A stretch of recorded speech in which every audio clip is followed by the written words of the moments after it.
Dear students, आज हम लोग चलते हैं यूनिट 7 की ओर और उसका सब यूनिट 3 हमें पढ़ना है, जिसका टॉपिक है आपको इमर्जिंग कंसर्न्स एंड इश्यूज। इसके अंतर्गत हम लोग देखते हैं सब यूनिट में हमें पढ़ना है addressing socio economically disadvantaged group through education. तो सबसे पहले हम यह देखेंगे जो what is the meaning of socio economically disadvantaged group. तो हमारे समाज, समुदाय का, राष्ट्र का ऐसा समूह जो किसी न किसी कारणवश सामाजिक रूपेण या आर्थिक रूपेण क्या है तो विपन्न है, संपन्न नहीं है, वह इस ग्रुप के अंतर्गत आता है और वह कहीं न कहीं शिक्षा के क्षेत्र में भी असमानता के शिकार हो रहे हैं, जिसे हमें दूर करना है। तो सबसे पहले हम देखेंगे कि इक्वलिटी का मीनिंग क्या होता है। What is the meaning of equality? तो समानता। समानता शब्द से अभिप्राय उन समान परिस्थितियों से है जिसमें सभी व्यक्तियों को विकास के समान अवसर प्राप्त हों तथा सामाजिक भेदभाव का अंत हो सके एवं सामाजिक न्याय के लक्ष्य की प्राप्ति भी संभव हो सके, अर्थात equal opportunity for all individuals. Social inequality का अंत हो पाएगा। इससे फलतः सभी को उनके समुचित इच्छित गोल प्राप्त हो पाएंगे। फेमस राजनीतिक विज्ञ प्रोफेसर लास्की ने लिखा है कि समानता का यह अर्थ कदापि नहीं कि प्रत्येक व्यक्ति के साथ समान व्यवहार होने, प्रत्येक व्यक्ति के साथ एक जैसा व्यवहार किया जाए या सभी को समान वेतन दिया जाए। अगर एक पत्थर ढोने वाले मजदूर का वेतन एक प्रसिद्ध गणितज्ञ अथवा वैज्ञानिक के समान कर दिया जाए तो इससे समाज का उद्देश्य ही नष्ट हो जाएगा। यह यथोचित भी नहीं है और यह सर्वथा गलत है। अतः समानता का अर्थ यह है कि विशेष अधिकार वाला वर्ग ना रहे और सबको उन्नति के समान अवसर मिल पाए। तो अब हम देखेंगे कि शिक्षा की समानता का क्या अभिप्राय है। तो शिक्षा की समानता से अभिप्राय यह है कि शैक्षिक अवसरों की समानता, अर्थात शैक्षिक अवसरों की समानता का तात्पर्य कि सभी हेतु एक समान शिक्षा नहीं है, वरन हर बालक की शारीरिक, फिजिकल, मानसिक, मेंटल, सांवेगिक, इमोशनल, नैतिक, मोरल, एथिक्स परिस्थितियों के अनुरूप उनके इन्वायरमेंट या उनके जो कंडीशंस हैं, सिचुएशंस हैं, उनके अनुरूप शिक्षा प्रदान करना है।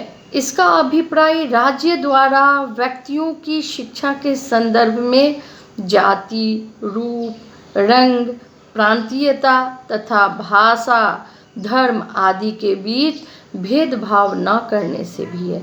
शिक्षा के क्षेत्र में समानता, इक्वलिटी के प्रत्यय को स्थापित करने हेतु निम्न प्रयत्न किए गए हैं। पहला, एक निश्चित अवधि तक भेदभाव रहित निःशुल्क तथा अनिवार्य शिक्षा की योजना, जिसे हमने करिकुलम 2005 में भी देखा था।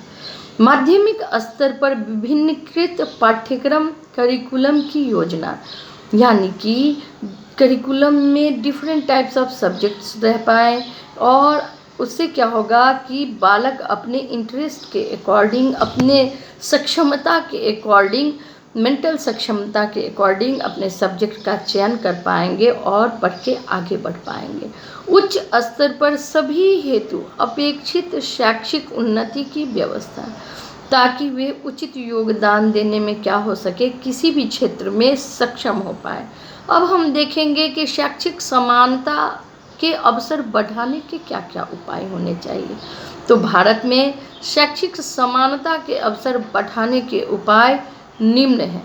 पहला, शिक्षा आयोग ने जीवन के अन्य सभी आदर्शों की भांति शिक्षा के अवसर की भी पूरी समानता जारी करना संभवतः कहा है कि वह तो संभवतः असाध्य ही है, लेकिन ऐसे आम मामलों में असली प्रश्न पूर्ण लक्ष्य की सिद्धि का नहीं होता, वरन यह होता है कि ज्वलंत आस्था हमारी क्या है एवं हार्दिक प्रयत्न हम क्या कर रहे हैं।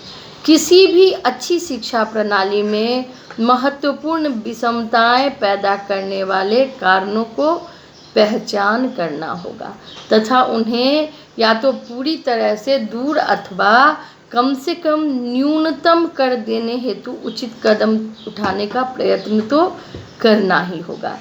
इन विसंगतियों के निदान के लिए हमारे भारत राष्ट्र में क्या क्या योजनाएं एवं सुझाव हैं। तो पहला कि प्राइमरी एजुकेशन में सभी विद्यालयों में निःशुल्क एवं अनिवार्य शिक्षा प्रदान की जाए।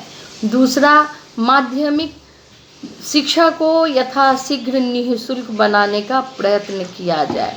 इसके साथ ही आगामी वर्षों में उच्चतर माध्यमिक विद्यालयों में शिक्षा में शुल्कों के संबंध में निःशुल्कता का भी प्रयत्न किया जाना चाहिए, ताकि सभी ज़रूरतमंद या योग्य छात्रों को निःशुल्क शिक्षा प्रदान की जाए। इसके साथ ही प्राइमरी स्तर, जो प्राइमरी एजुकेशन है, वहाँ के पाठ्य पुस्तकें एवं समस्त स्टडी मटेरियल जो हैं वह मुफ्त में फ्री में प्रदान की जाए।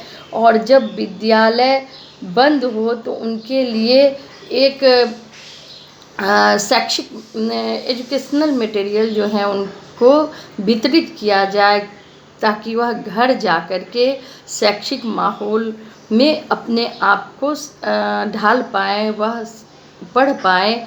यह न हो कि विद्यालय आए तो पढ़ें और घर जाके पुनः मूर्खों भव की तरह वह पुनः उसी अशिक्षित असमानता के शिकार होते रहें। उसके साथ ही है माध्यमिक विद्यालयों एवं उच्च शिक्षा की संस्था में पुस्तक बैंक की और लाइब्रेरी की व्यवस्था होनी ही चाहिए, ताकि जो बच्चे पढ़ने में अव्वल हैं, जिन्हें पढ़ने का इंटरेस्ट है और वह पढ़ना चाहते हैं, वह किताब मुहैया करा सके आसानी से और उसे पढ़ पाएँ।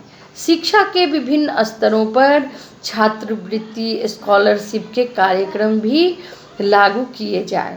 प्राइमरी एजुकेशन के लिए निश्चित तौर पे होनहार बच्चों को आगे बढ़ाने और पढ़ाने के उद्देश्य से उन्हें अलग से स्कॉलरशिप दिया जाए, ताकि उनका मनोबल बढ़ते रहे। राज्य स्तर पर विभिन्न जिलों में शिक्षा के विकास के समकरण की नीति बनाई जाए।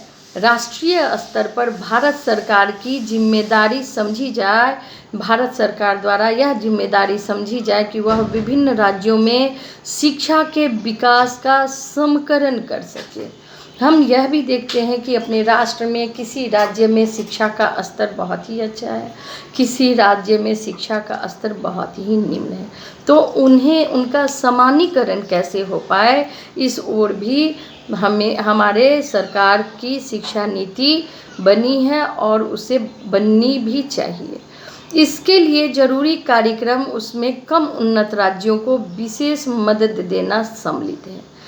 लड़कियों एवं स्त्रियों के बारे में भी सरकार को ध्यान अवश्य ही देना चाहिए। शिक्षा की ओर वह कैसे अग्रसरित हों, इस हेतु स्त्रियों की शिक्षा को अगले कुछ वर्षों तक एक बड़ा कार्यक्रम के माध्यम से स्त्रियों की शिक्षा को क्या देना चाहिए, बढ़ावा देना चाहिए। उनका मनोबल किस तरह से उठ पाए, वह सांस्कृतिक एवं सामाजिक कुरीतियों का शिकार न बन पाए, वह कैसे शिक्षित हों, इस ओर सरकार की विभिन्न योजनाएं तो अवश्य ही होनी चाहिए। इसके साथ ही केंद्र एवं राज्य सरकार में स्त्री की शिक्षा पर नज़र रखने हेतु एक विशेष तंत्र भी होना चाहिए, ताकि जो स्त्रियों की शिक्षा के कार्यक्रम का आयोजन या क्रियान्वयन हो रहा है वह उचित रूप से हो रहा है वा नहीं। इसके अतिरिक्त सभी स्तरों पर सभी क्षेत्रों में लड़कियों की शिक्षा की तरफ पर्याप्त ध्यान अवश्य ही देने चाहिए कि सभी क्षेत्र में बालिकाओं हेतु पूर्ण रूपेण शिक्षा की व्यवस्था मुहैया हो रही है व नहीं। अनुसूचित जातियों की शिक्षा का मौजूदा कार्यक्रम भी जारी होना चाहिए। इसके साथ ही उनके विकास की क्या क्या योजना है उस पर भी ध्यान देना चाहिए। अनुसूचित जातियों के बच्चों में निम्न प्रकार पर ध्यान दिया जाना चाहिए। विरल आबादी, जहाँ की आबादी बहुत ही कम है, वहाँ क्या तो आश्रम विद्यालय की स्थापना होनी चाहिए। इसके साथ ही अध्यापकों को आदिम जातीय भाषाओं का ज्ञान अवश्य ही होना चाहिए। रीजनल लैंग्वेज को, वहाँ के रीजनल लैंग्वेज को अगर वो जान पाएंगे तो वहाँ के बच्चों के साथ इंटरेक्शन अच्छी तरह से बिठा पाएंगे। बच्चे की भाषा को वह जान पाएंगे और बच्चे उनके साथ सहजता से पढ़ पाएंगे। इसके साथ ही उच्चतर शिक्षा में छात्रवृत्तियों पर, स्कॉलरशिप पर ज़्यादा तवज्जो भी देना चाहिए। उच्चतर शिक्षा में छात्रवृत्तियों के कार्यक्रम का विकेंद्रीकरण होना चाहिए, यानी कि राष्ट्र से राज्य में, राज्य से जिला में, जिला से प्रखंड में, प्रखंड से विद्यालयों में इसका एक सोपानबद्ध तरीके से वितरण होना चाहिए। इसके साथ ही जो बच्चियाँ अनुसूचित जाति की हैं, अनुसूचित जनजाति की हैं, पिछड़े वर्ग की हैं या आर्थिक रूपेण कमज़ोर वर्ग से हैं, उनके लिए आवासीय विद्यालय की योजना अवश्य ही होनी चाहिए। और यह योजना सरकार ने बनाई भी है, जिसका एक बहुत ही अच्छा उदाहरण हमारा कस्तूरबा गांधी बालिका आवासीय विद्यालय है। वहाँ बालिकाओं को निःशुल्क शिक्षा प्रदान की जाती है। वह आवासीय विद्यालय है और वहाँ से बालिकाएं आगे बढ़ के बहुत उन्नति की ओर भी बढ़ रही हैं। अब भारत में शिक्षा के अवसरों में विषमताएं कहाँ कहाँ हैं, उनको हम लोग अगले क्लास में देखेंगे। एक तथ्य और कि यह सारे पक्ष जो हैं, यह सारे वर्ग जो हैं, जो विषमता के शिकार हैं, जो सोशियो इकोनॉमिकली डिसएडवांस्ड ग्रुप में हैं, वह क्या है तो जो अर्बन एरिया में थोड़े से भी कमाने वाले व्यक्ति हैं, वह अपने बच्चों को तो प्राइवेट स्कूल या वहाँ के अच्छे गवर्नमेंट स्कूल में डाल देते हैं। लेकिन जो सुदूर ग्रामीण इलाके के बच्चे हैं, वह वहाँ जहाँ शिक्षा की सही व्यवस्था नहीं है, वहाँ विद्यालय की सही व्यवस्था नहीं है, वहाँ के बच्चे शिक्षित नहीं हो पाते और उन दोनों के मध्य एक खाई सा बन जाता है, एक दूरी सा बन जाता है उनके मनोबल के मध्य, उनके मन स्थिति के मध्य। जो शिक्षित बच्चे हैं उनके और जो अशिक्षित बच्चे हैं, किसी न किसी कारण से सोशियो इकोनॉमिकली या जो भी कारण हो, तो उनके मन स्थिति के मध्य क्या बन जाती है, एक बहुत बड़ी दूरियां बन जाती हैं खाई की तरह। और इसके साथ ही जो वह बच्चे जो पिछड़े वर्ग के हैं, वह कुपोषण के भी शिकार हैं और वह मनोबल भी उनका बहुत ही कम है और वह फर्स्ट जनरेशन की पढ़ाई कर रहे हैं।